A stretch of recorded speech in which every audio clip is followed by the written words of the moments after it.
a session on being a breast cancer patient or a breast cancer survivor in conversation. So there are several breast cancer survivors on the call. A couple of them are people who work with Project Flamingo. The rest of them are people that I've scraped up from people I know.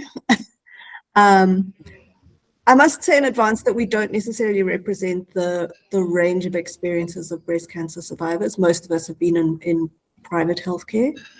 So the people who already do work for Project Flamingo can perhaps comment on some of their observations from working with the patients who do come through Project Flamingo. So the first thing, I just ask the breast cancer survivors the first time that you speak, could you introduce yourself with your name and 1 or 2 important roles you play in life? And I've deliberately said that rather than saying something about you, immediately saying something about your breast cancer diagnosis, because I feel like part of maybe what we want to get across is how we are not just patients, but we're well-rounded people who have all sorts of other things that we do and have going on in our lives. So the way I'm going to work things is that I have PowerPoints, but they're literally just a word or a phrase. And if you feel like you'd like to say something about the word or phrase that is on the screen, you're welcome to do that. And then, you know, once we've heard from 1 or 2 people, depending on how time is going, we'll move on to the next, so that we cover a whole range of things during the call or during the webinar. So we'll start early on. We'll start with the idea of diagnosis. So if you'd like to say something, can I ask that you just unmute yourself? Don't bother to put up a hand if you're a breast cancer survivor. We'll ask perhaps the Flaminglets or the other people if they want to ask a question to put up their hand. But if you'd like to say something, just unmute yourself and say something. Anyone want to comment on diagnosis? Okay, well, I never muted myself in the first place, so I don't need to unmute myself. So I don't mind going first. Sure. My name is Grace, and I was diagnosed in, first things about me. Most important thing is I'm a wife and mother, and then I run a business with my sister-in-law, and I'm also an aqua instructor teacher. And I live in a lovely village. So that is my life. My diagnosis was in 24, and there were aspects of it that were handled extremely well, and there were aspects that were handled that caused great pain and upset to me. So I can go into depth with that, or I can just leave it there. You can ask me questions. Maybe do you want to mention one thing that was handled well? Okay, so I had the mammogram, and the lady that did the mammogram was absolutely awesome and was very not vague, but just said, okay, we need to look into this more.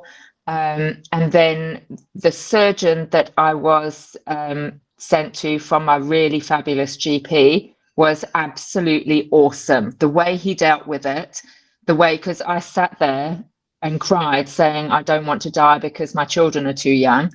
And he was just so incredibly caring.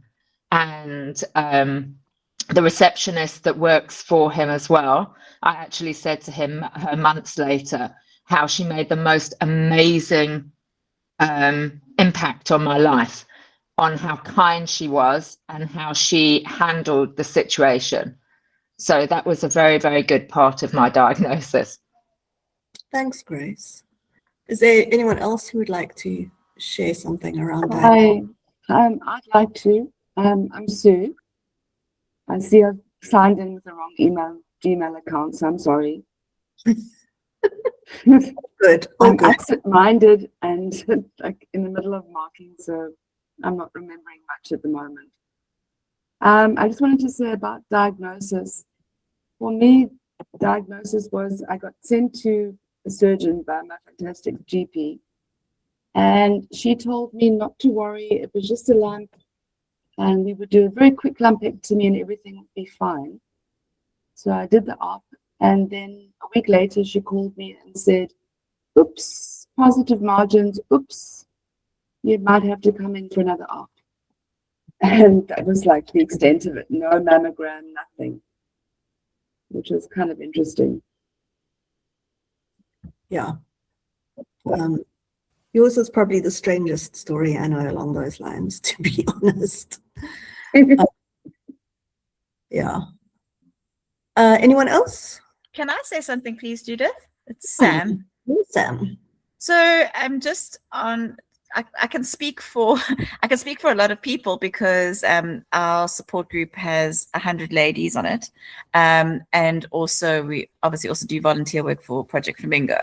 And I think from my experience from listening to people's stories, specifically in the public health background, what we consistently find with patients is that it starts on the wrong foot straight away with diagnosis, in terms of patients not being told clearly and properly what they've been diagnosed with. They get told breast cancer, and we come across so many patients who don't even know anything more than that. They don't know what type of breast cancer, and they don't know what stage. So by the time we see them, they're obviously an anxious, overwhelmed, stressed out mess. And it could just be so much better handled and could help with so many aspects of a diagnosis just by being clear, even writing it down for the patients, even explaining that there's different types of breast cancer. Most ladies that we speak to don't even know that. So yeah, that's just from other people's perspective. Yeah, I thought I'd just add that in. Okay, thanks, Sam. I'm going to move on to the next. So this was something that one of the Flaminglets asked about was how people handle telling family and friends about their diagnosis. Anyone want to comment on that or share your experience?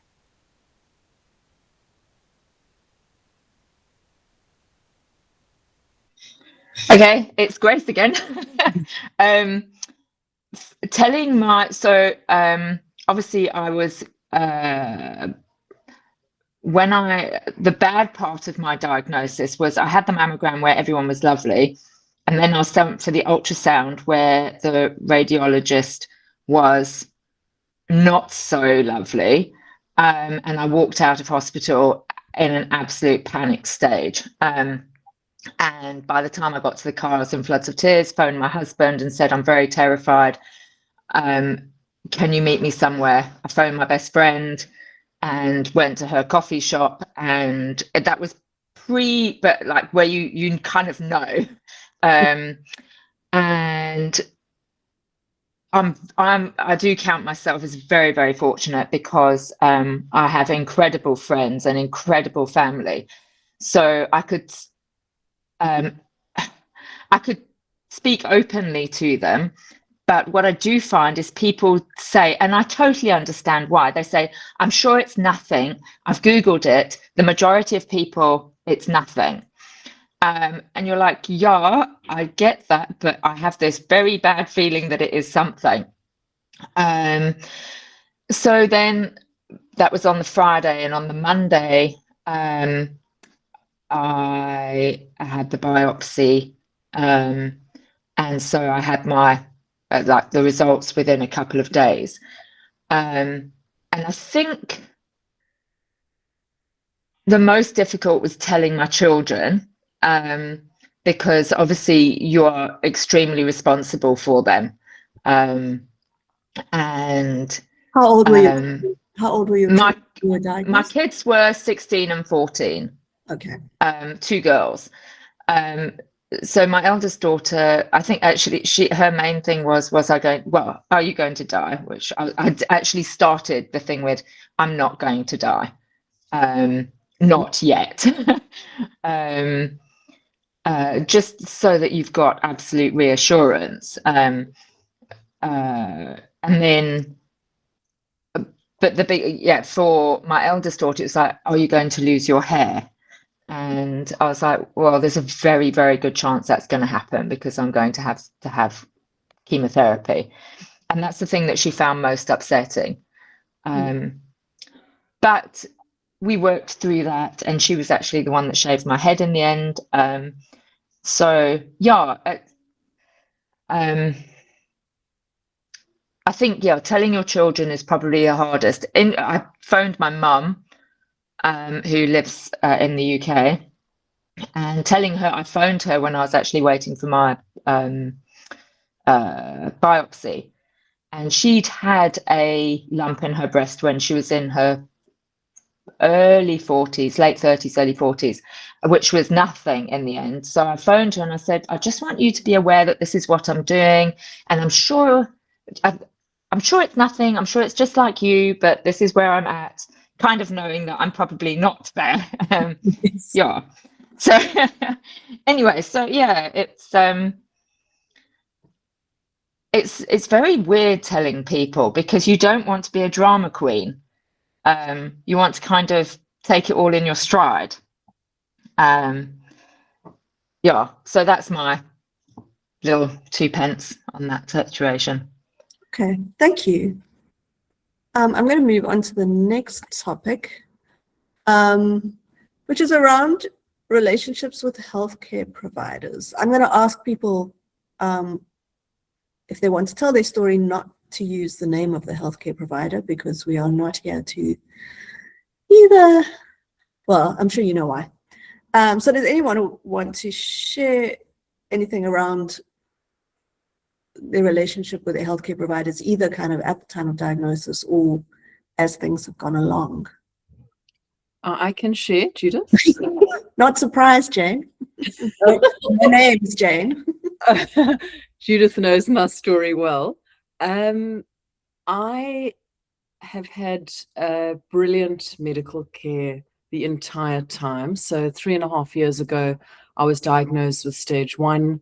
And then last year, I suppose it was stage 2. No one ever said that to me, but it had moved into some lymph nodes. And then this year, they picked it up in my liver. So I suppose that's stage 4. I generally, the surgeon and the other individuals that I have encountered have been brilliant, except for my oncologist.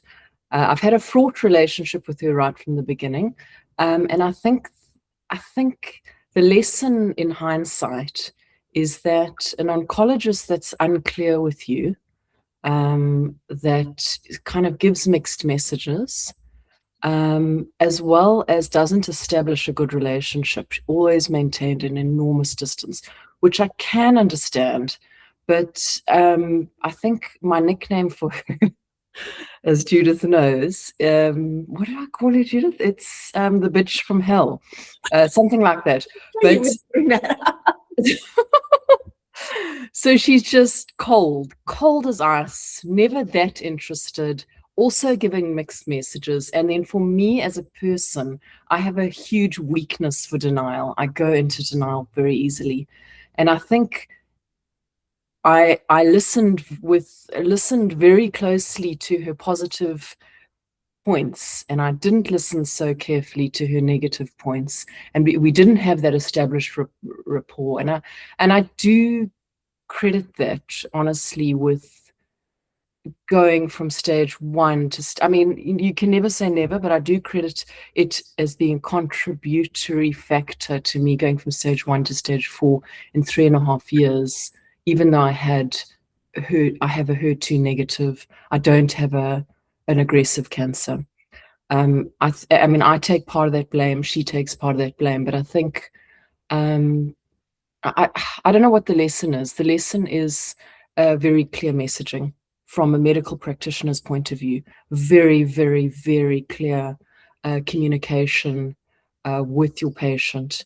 That, and also to look out for whether they're going into denial, and pick that up. And I think possibly you can only pick that up if you have a good relationship with them, or at least a decent relationship with them. So you look a little bit beneath the surface. Yeah, that's I think me. Thanks, Judith. Does anyone else want to share something?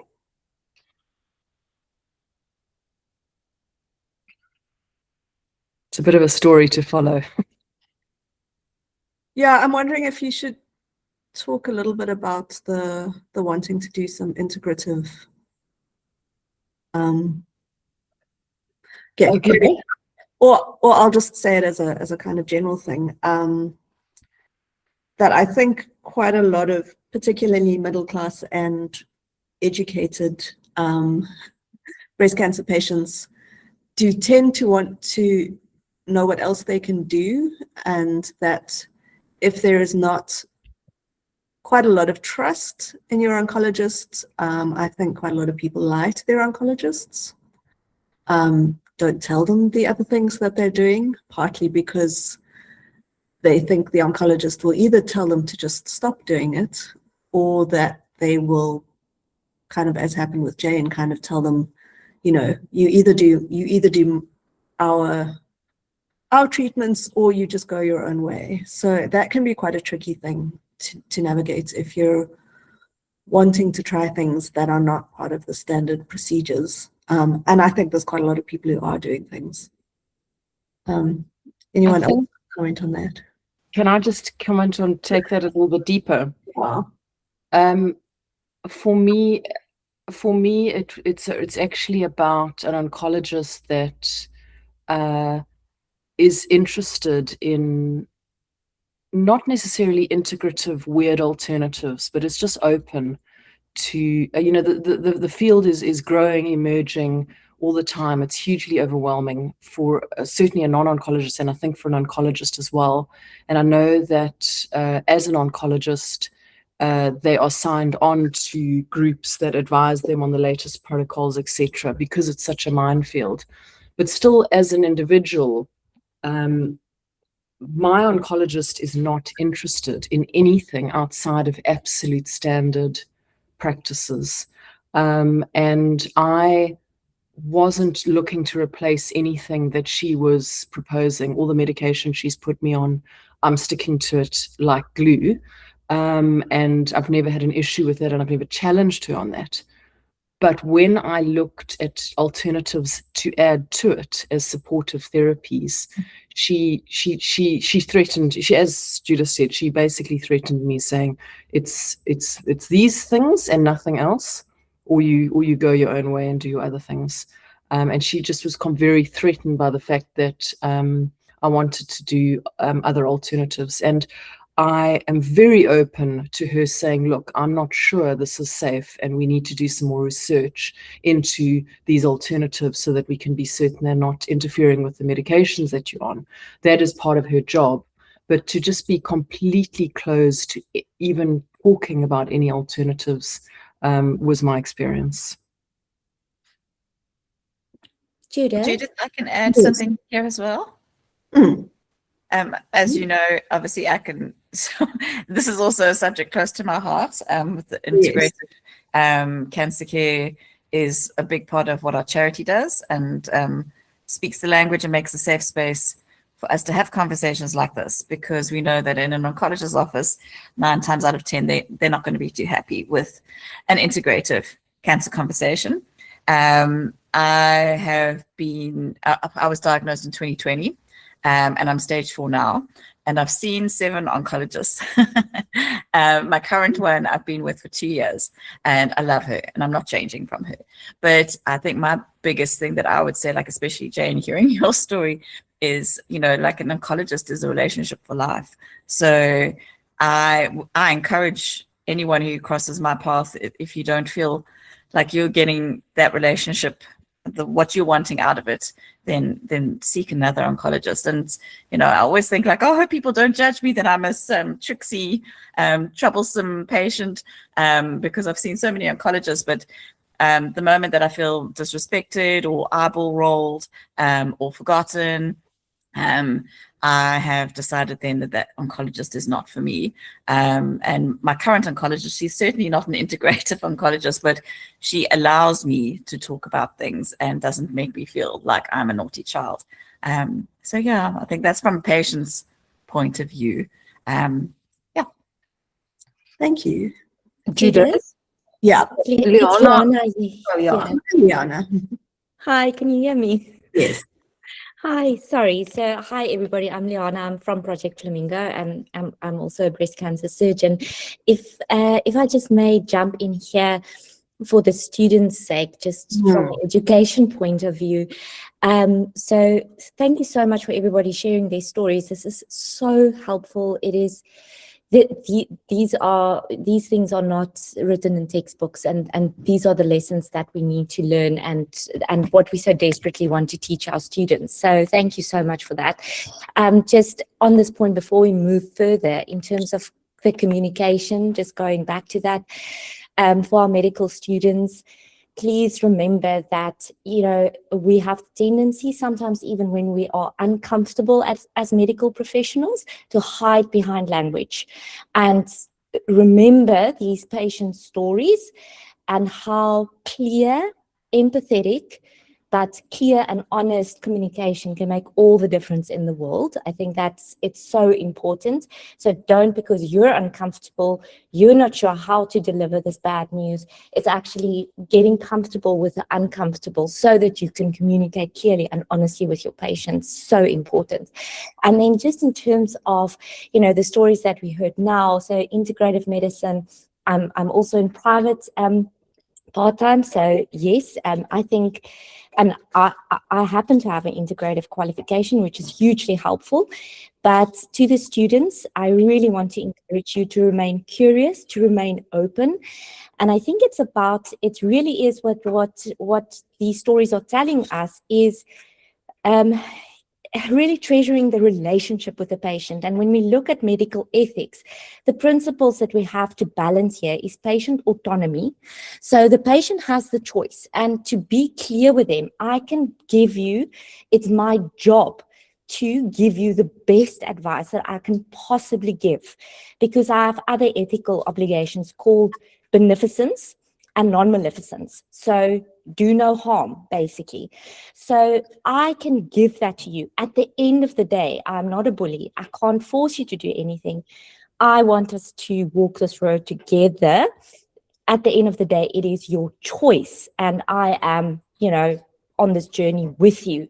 So thinking about those ethical principles and how you balance it is incredibly important for your patient's outcome and how you actually journey with them. So yeah, thanks Judith. Thanks, Liana. This one I think we can probably do fairly quickly. Would anyone like to comment on this?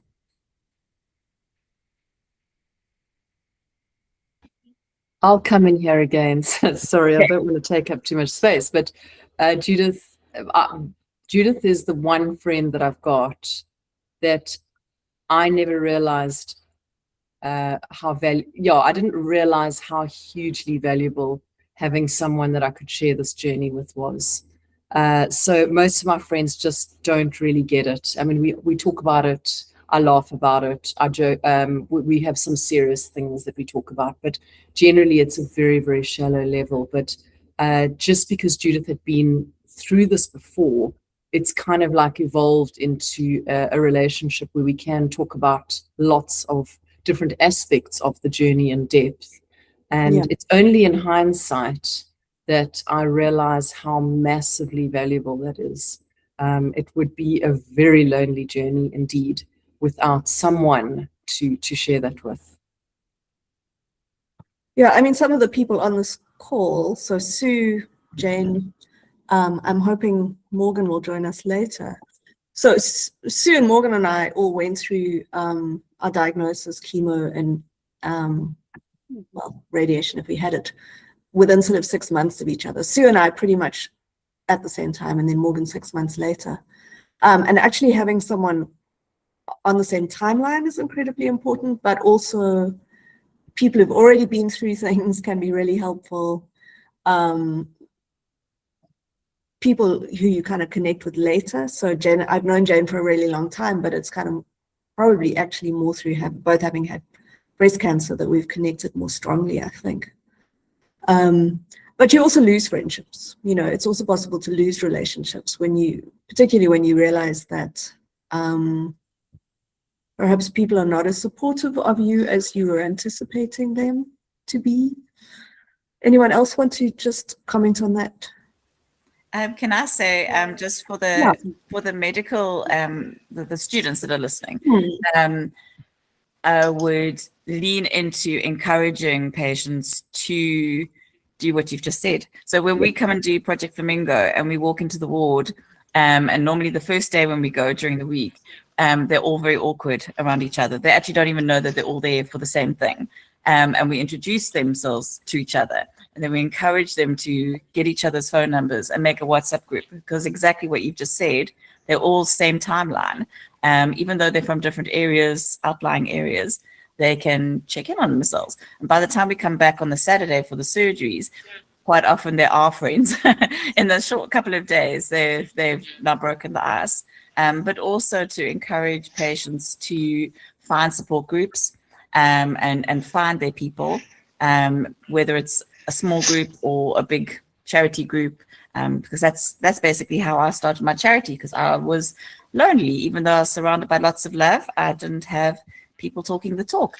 So created a support group. Yeah, I mean, it was amazing the last weekend in East London, where we walked in on the Saturday morning and the women were like standing up, singing, dancing. Yeah, it was awesome.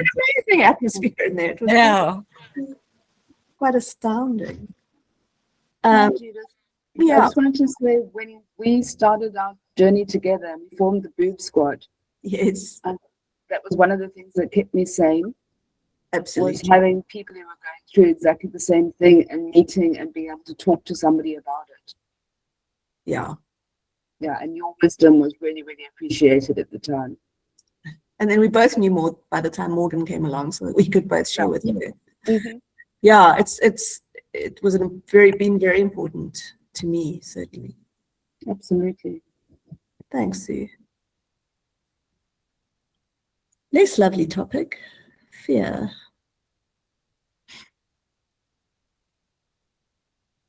Anyone want to comment on that or say anything about it?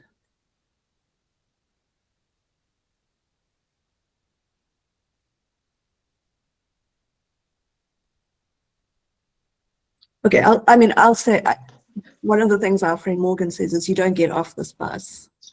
So it doesn't necessarily mean that everyone who's diagnosed with early stage breast cancer is going to end up with a stage 4 diagnosis, but that possibility and that fear kind of probably remains with us all the time.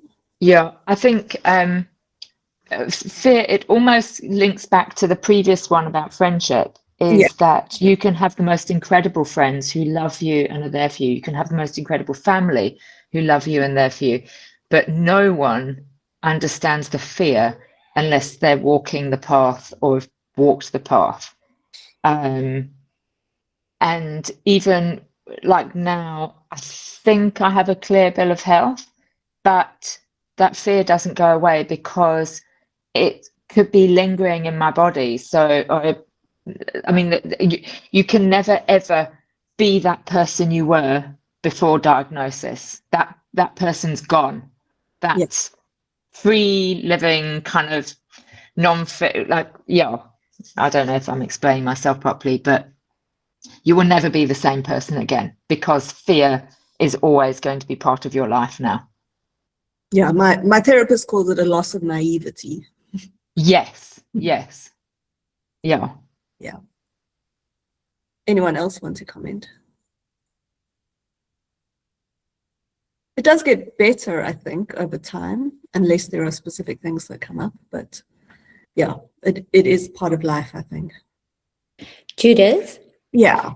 Can I ask something from a healthcare provider perspective? Because I find this actually the most challenging to manage is patients in remission, is this the friend that they're not going to shake, the partner for life, is the cancer diagnosis. And a lot of people that actually do incredibly well during treatment, and they fly and, you know, everything, the next thing to do and the next thing to do, and we tick this box and we tick this box. And, you know, when we get the all clear and we at the 2-year mark or the 5-year mark, it's all fall down.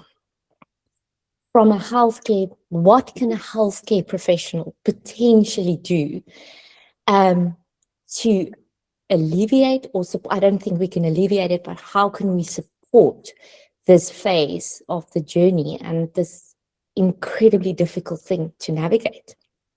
Is there anything? I mean, for me, it wasn't really at that point. There was a certain kind of just getting through things for during treatment, and then treatment ended. So chemo, then radiation. Radiation ended. People were like, "Oh, you finished. You must be so excited. You must be so happy." And I was not happy. I was just flat, because then the reality kind of kicks in of like, this is for the rest of my life that I've got to deal with this thing hanging over me. So I think that transition out of kind of active treatment into the long-term treatments of aromatase inhibitor or tamoxifen, that was a very tricky period for me. And I was not getting the responses from friends that mirrored my own experiences at all. I guess just the conversation about, you know, what it is to be a long-term breast cancer survivor, right? And that's, I guess, whether you're an early stage or stage 4, that there's going to be this kind of limbo feeling for a while, and that's normal. I think if you can normalize that for people, it may be helpful. That there's nothing wrong with them because they're still feeling there, or there's nothing wrong with them because they're struggling even 2 or 3 or 4 years later. Almost maybe prepare them that. Maybe even prepare them. Yes. You know, I think it would have been useful if someone had said to me, Mm. you know, when you finish treatment, you might be super excited or you might be Ambivalent. fearful, and both of those are fine and Can I normal. say something about fear? Yeah. Because Thanks. that fear is a constant, and I feel like, obviously, as a healthcare provider, you can obviously suggest, you know, someone going to see somebody, talking to somebody, or therapist or whatever. But I do feel like, for me, what works the best is it links back to obviously having that relationship with your medical team, but and it links back to friends, and it links back to everything. But to have that feeling that I'm a bit more in control. So I notice that I feel less fear when I've got a plan, and where maybe I'm feeling like my oncologist has got my back and she's explained my new treatment or whatever.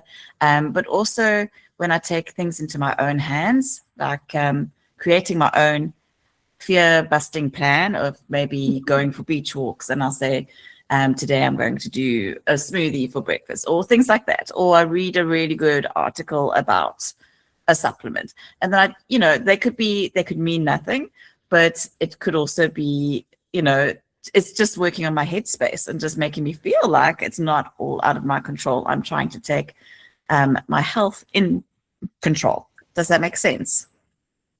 Yes. It makes so much sense. And it has actually been shown to be one of the positive predictors in long-term cancer outcomes is patients taking ownership or taking some sense that they feel they have a say in their treatment, that they have choice, that they are informed. It's wonderful that you're doing that, and it should be encouraged. It really should be encouraged with all patients. Yeah, I've also read that difficult people like you, Sam, difficult patients, you're not a difficult person, difficult patients tend to have better long-term prognoses. Particularly, because they're taking things into their own hands. Okay, so these things, the long-term treatments, the tamoxifen, the aromatase inhibitors, anyone want to comment on their experiences of those?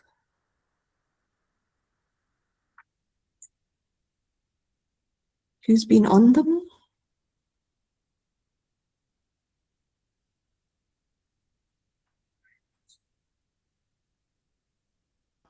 Hi, I'll jump in here. I was on tamoxifen for, I think it was 5 or 6 years until I decided to stop. My lovely oncologist didn't bother to tell me anything about the side effects, which I found out after reading a lot. I understand that it's good for us. I understand its benefits, but like you were saying earlier, the medical people need to explain more clearly what's happening to our bodies. Okay, so you didn't receive the information that you feel you needed? Absolutely not. I mean, I was just told to start taking this medicine. And nobody told me what it was actually going to do to my body.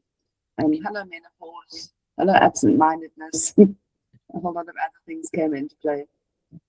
Yeah. Yeah. Anyone else? Yep.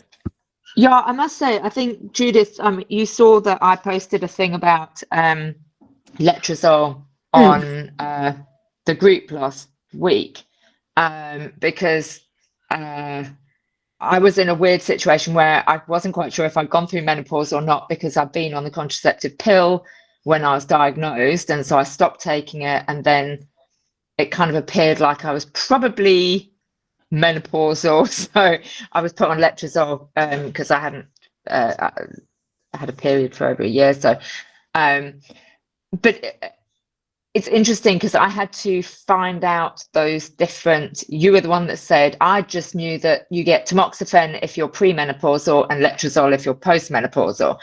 I didn't know the difference between the two, and the side effects are pretty hectic at the beginning. And I did Google a lot, and it was like, okay, just give it 6 months and it will get better. And it definitely did get better.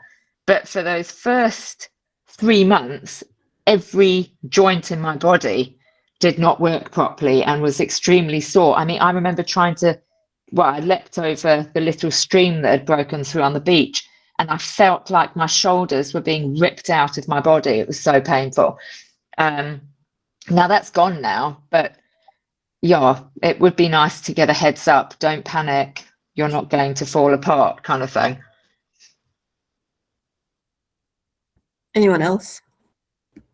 Judith, if I can jump in with the educational bit again. Sorry, I'm hogging the space here, but I feel this is so important for our students. I am happy that menopause is being spoken about more widely now in general. Oh, it really is. And I think for our students, remember that essentially what we are doing, we are putting patients into, if they are premenopausal, we are putting them into an accelerated and almost like a superpowered menopause. So, and if you look at those symptoms, it is absolutely horrendous. And I have more issues keeping patients compliant with endocrine therapy, which is your aromatase inhibitors and your SERMs, your tamoxifen, than I have with patients complying to chemotherapy. This is not something that should be underestimated. And this is also where I would encourage our students to keep an open mind and be curious, because this is where integrative medicine can actually help you. So if you start looking outside of the general confines of medicine, be very attentive to the possible side effects. There is conventional medicine that you can give your patient that can help them through this transition, but also in the integrative space, some supplementation, dietary changes that can actually help them through this. But to be, number one, again, honest and clear in your communication, what to expect. Don't just expect them to comply because it's just a pill, it's just another tablet that you're taking. It's not. So incredibly important to remember. Yeah, I was, I finished radiation and then I was put onto tamoxifen. So I was given kind of a 2-week break between radiation and tamoxifen, and I was quite scared to go on it. And then I started it and I felt very little. Tamoxifen hardly had any side effects for me. And I think that's also part of it, that there's a very wide range in terms of how people react to tamoxifen. tamoxifen and aromatase inhibitors. So I was lucky. My side effects were fairly minimal. Certainly more with aromatase, the letrozole, than with tamoxifen. But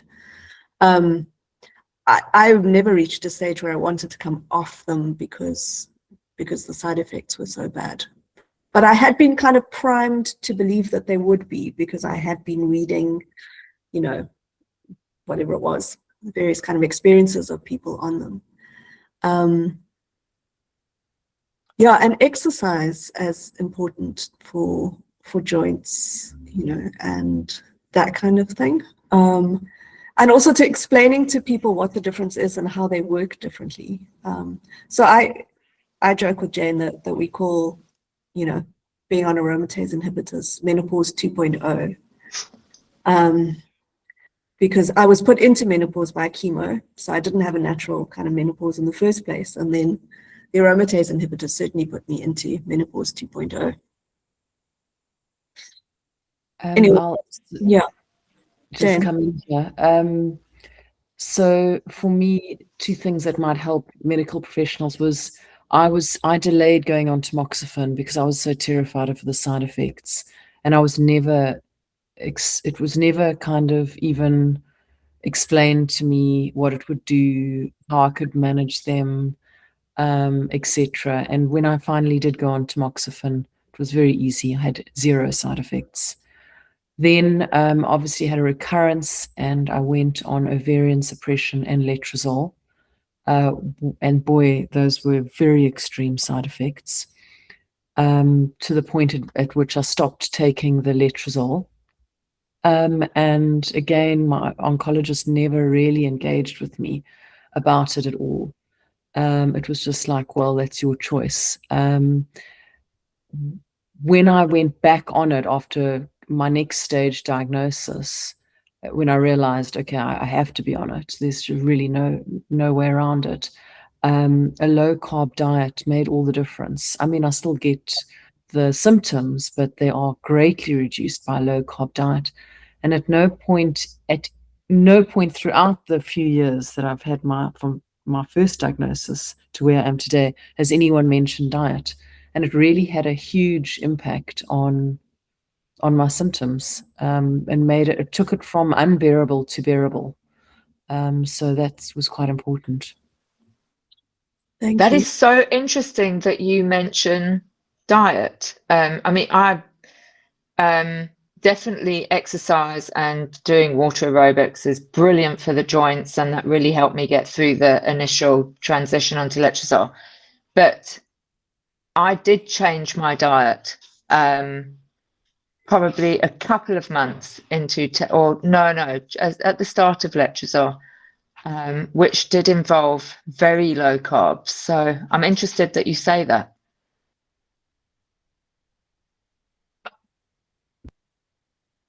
Yeah, no, it was hot flushes hugely reduced, sleeping better. Those were my two major symptoms. I mean, I just had the most unbearable hot flushes constantly, and I would just really battle to sleep. Sometimes I actually just wouldn't get to sleep at 6 a.m.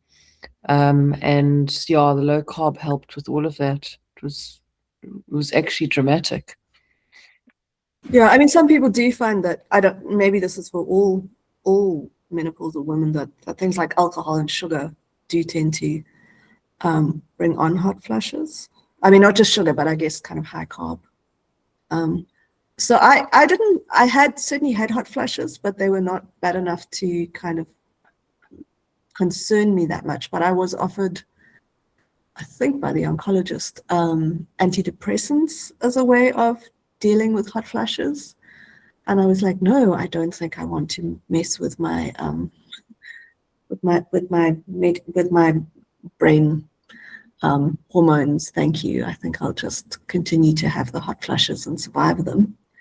But yes, I also wasn't kind of told, well, maybe diet, maybe, although as I say, mine, I don't think were as bad. Judith, sorry, just another educational moment here for our students.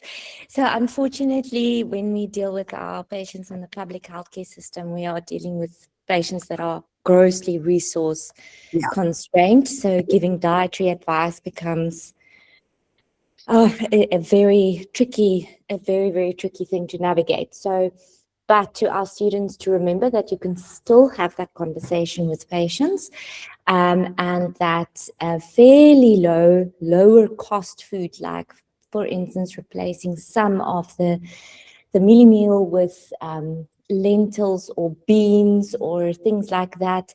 So don't shy away from the conversation just because there's a resource barrier. At least still have the conversation. And then just in general, when you do work with more well-resourced patients, this is where, again, back to the integrative conversation, some of our dietitians are still very traditionally trained, and this is where nutritionists and integrative practitioners become very helpful.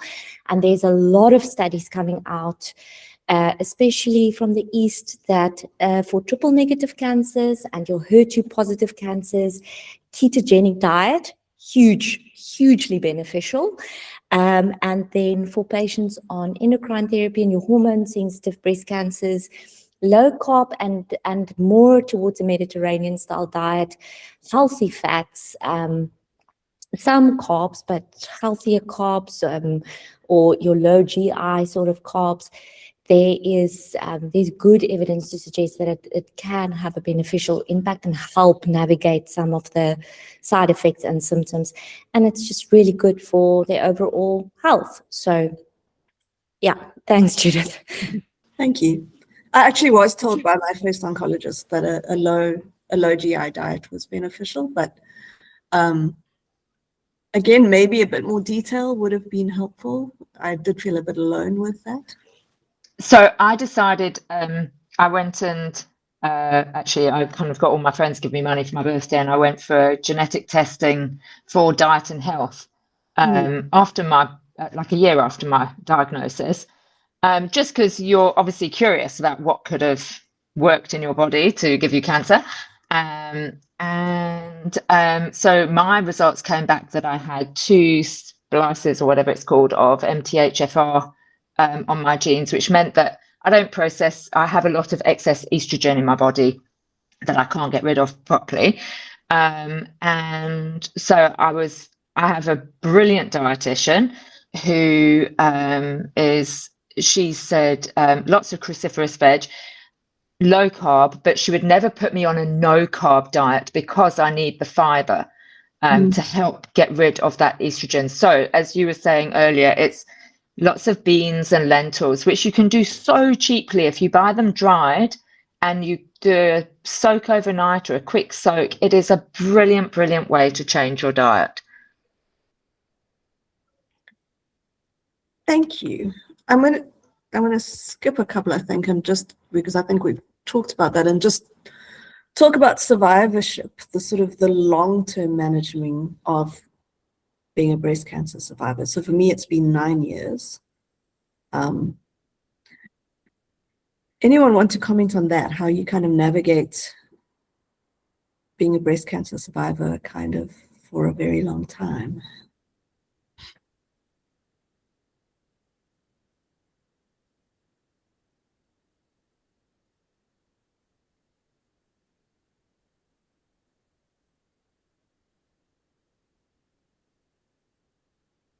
No. Okay, so we were talking a bit about how you can't go back to being the same person that you were before. What are some of the things maybe that have changed for you due to a breast cancer diagnosis? How are you different? Okay, I'll jump in. So actually, I'm not a fan of the word survivor. Sorry. It's so overly used, but I get why. But I often think it's multiple reasons why. But I prefer to call myself a navigator because I do feel like I'm learning on the fly as I go along. And for me, survivorship equals just constantly learning and basically learning to try and save my own life, but obviously imparting that, what I'm learning with other people. And obviously that leads into our NPO. But yeah, that's what survivorship means to me, is just treating it like a learning journey, really, and trying to see the forward steps. Yeah. Thank you. Anyone else? I don't think I'm quite far enough down the path to, yeah, I think it's 2 years. So I haven't been, actually, this is an interesting question, because I don't know when, I think I've heard it mentioned that you have to be 5 years free. No, I don't know when I get told that I'm okay. And I'm actually wanting to go and ask my oncologist when I can have my port out. So, yeah. No, I mean, I think for me, so you're a survivor from when you're diagnosed, as long as you're still alive. So you're okay. Yeah. So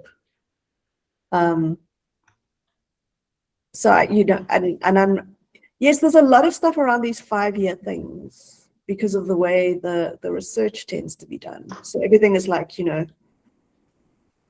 5 years, 10 years, and it can be distracting, I think, that 5-year, 10-year thing. Yeah, I must say, you get asked all the time, so are you better now? Are you fixed? And it's like, I'm not sure. I don't know. So, Yes. yeah. Would be nice to know when you get certain badges, but we have to make our own badges. Me too. So for our students, it's very important to give your patients these badges, and remember that it comes for different times, for different people. But whether it is, if they have neoadjuvant chemotherapy and they have their surgery, or they have surgery and chemotherapy, but basically as soon as you have a clear patient is in remission, and it is really important to tell them that you are in remission. So that means that there is no detectable evidence of cancer, whether it's in your breast or whether it's on your screening examinations, a CT scan or a chest X-ray or whatever. There's no medical detectable sign of cancer. However, in medicine, yes, we do measure survival in 5-year increments. So very often practices would discharge patients after 5 years, because the likelihood of a cancer diagnosis, a breast cancer diagnosis coming back, is then much less likely. So it's a medical thing, but I think it's really important to listen to what these patients are telling us, and to avoid that lingo, and to be clear on milestones reached, celebrations that can be had, and fully acknowledging that this is actually, it's a lifelong journey. It is a lifelong companion, but to be clear about these milestones and what it means.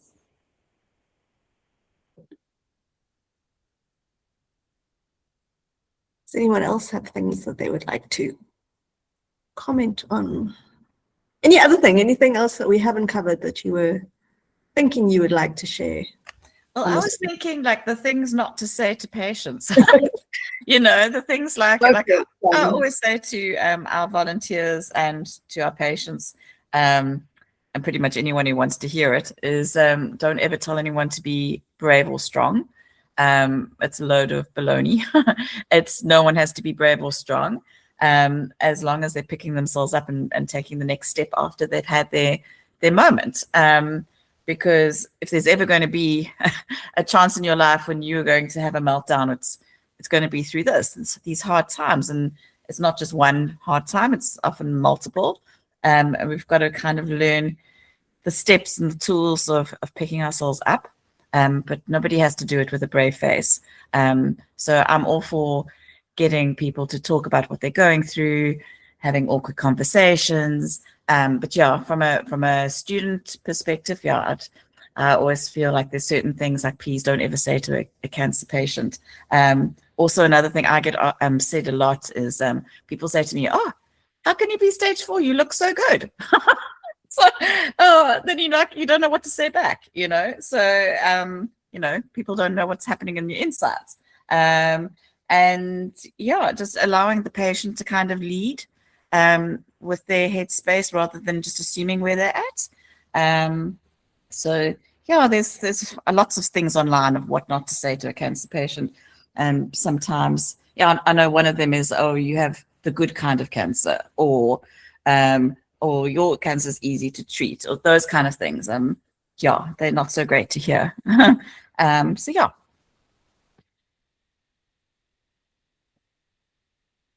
Anyone else have any final thoughts to share?